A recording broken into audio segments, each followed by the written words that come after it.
Sir నమస్తే అండి. నమస్తే అండి. సార్ ఇప్పుడు వైఎస్ జగన్మోహన్ రెడ్డి గారు నేను ఫిబ్రవరిలో ప్రజల ముందుకు వస్తా అన్నాడు. ఇంతవరకు ఏమీ ప్రచారంలోకి దూకిడి లేదు. మరి ఏంటి నెక్స్ట్ ఏమైనా వచ్చే అవకాశం ఉందంటారా? జగన్మోహన్ రెడ్డి గారు ముందుకి దూకే అవకాశం ఉందా ప్రజల్లోకి?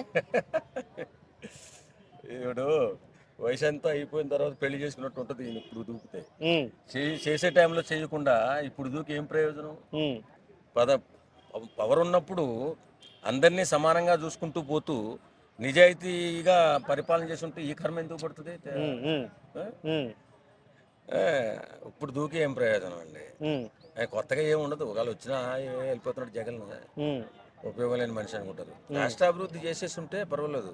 తాత్కాలిక అభివృద్ధి చేశాడు అతను. ఉమ్, తాత్కాలికంగా గడిచిపోవాలి ఉమ్. అని అభివృద్ధి చేశాడు. ఇప్పుడు చేతులు కాలిన తర్వాత ఆకులు పట్టుకుంటే ప్రయోజనం ఉంటుంది. ఓకే. వాళ్ళ నాయకులకు కూడా ఇప్పుడు కొంచెం ఈ మధ్య ఏంది పవన్ కళ్యాణ్ రాగం అందుకున్నారు. ఏందంటారు? కథ ఏందంటారు? ఏమన్నా జంపి జిల్లాని ఒక ఉద్దేశం ఉందా లేకపోతే వేరే ఉద్దేశంతోనా? జ్ఞానోదయం అయింది. ఆ, పవన్ కళ్యాణ్ లాంటి మహోన్నతమైన వ్యక్తిని ఉమ్, ఉచ్చనీచాలు లేకుండా విమర్శించి అతని ఫ్యామిలీని కూడా విమర్శించినందుకు ఈరోజు రోడ్డు మీద పడదాం రా బాబు అని జ్ఞానోదయం అయింది. ఉమ్, ఉమ్, ఈ జ్ఞానోదయాన్ని వాళ్ళు కంటిన్యూ చేస్తే పర్వాలేదు. ఉమ్, ఇప్పుడు ఒక రాజకీయ నాయకులు ఉన్నారండి, విమర్శలు చేస్తారు. విమర్శలు దేని మీద చేయాలా? ఉమ్, అతను చేస్తున్న పని మీద చేయాలి, ఉమ్, ఆయన చేస్తున్న పరిపాలన మీద చేయాలి. ఉమ్. అంతేగాని కుటుంబాలు ఏం చేస్తాయండి? ఓకే. వ్యక్తిగత దోషం అవసరం లేదంటారు. వ్యక్తిగత దూషణ ఏం అవసరం? ఉమ్, అది ఒక సీఎం స్థాయిలో ఉండి ఉమ్, వెకిలిగా నవ్వుతూ, ఉమ్, జగన్ అనేవాడు ఉమ్, వెకిలిగా నవ్వుతూ ఉమ్, ఏమన్నాడు? ముగ్గురు పిల్లలు, నలుగురు పిల్లలు, ఇంకో పిల్లం కనపడలేదు, ఎత్తుకుతున్నాం మేము ఆ పిల్లం కోసం. ఉమ్, అలాగా ఎంత గేలి చేశాడండి. ఉమ్, ఎక్కడ మాట్లాడే మీటింగ్ ఎక్కడ? భవిష్యత్తు కోసం ఎదురు చూస్తున్న బాలల దగ్గర, ఉమ్, చిన్న పిల్లల దగ్గర ఉమ్, అలాంటి మాటలు మాట్లాడడం. ఉమ్, అలాగే ఆ నాయకుల్ని ప్రతి ఒక్కరిని కాపు నాయకుడు ఎవడన్నా ఉంటే ముందు పవన్ కళ్యాణ్ పడంటారా అని చెప్పడం. ఉమ్, ఇలాగా దరిద్రమైన ఆలోచన చేసినందుకు ఇంత పతనం అయిపోయాడు జగన్. ఉమ్. ఓకే. ఓకే సార్, ఇప్పుడు ఇంకో మాట కూడా వినపడుతుంది. పవన్ కళ్యాణ్ గెలిచింది కేవలం 21 సీట్లే కదా, ఎందుకు అంత ఎలివేషన్ ఇస్తున్నారు అని అటు టీడీపీ వాళ్ళ నుంచి కూడా వినపడుతున్నటువంటి మాట. ఏమంటారు దీన్ని? ఒరే వెర్రి ముఖాలారా, ఆయన వాడగొట్టింది ఎంతమందిని? ఆయన గెలిచింది 21, ఉమ్, వాడగొట్టింది 164 మందిని. ఉమ్, ఆయన లేకపోతే మీరెక్కడున్నారు ఉమ్, తెలియదా?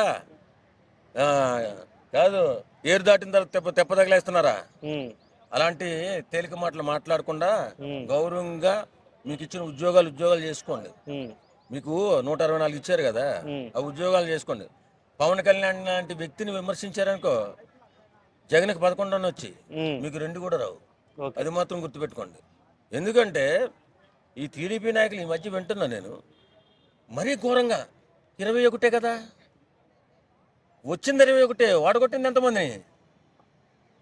అక్కడ 40% ఓటు షేర్ ఉంది. పవన్ కళ్యాణ్ ఒక్క వెనకడికి ఎత్తే తొక్కి పడి దిగుతాడు జగన్ వచ్చి.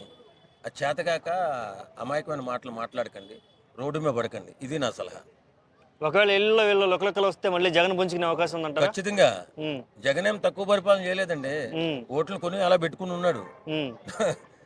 ఎత్తే ఇంకా చంద్రబాబు నాయుడు, తెలుగుదేశం అసలు పతనం అయిపోతుంది. ఓకే. పొరపాటు నీ పవన్ కళ్యాణ్ అన్నాడు ఎందుకు ఈ నీచ రాజకీయాలని చెప్పి వెనక తగ్గాడనుకో, ఉమ్, ఇంకెవడుంటాడు?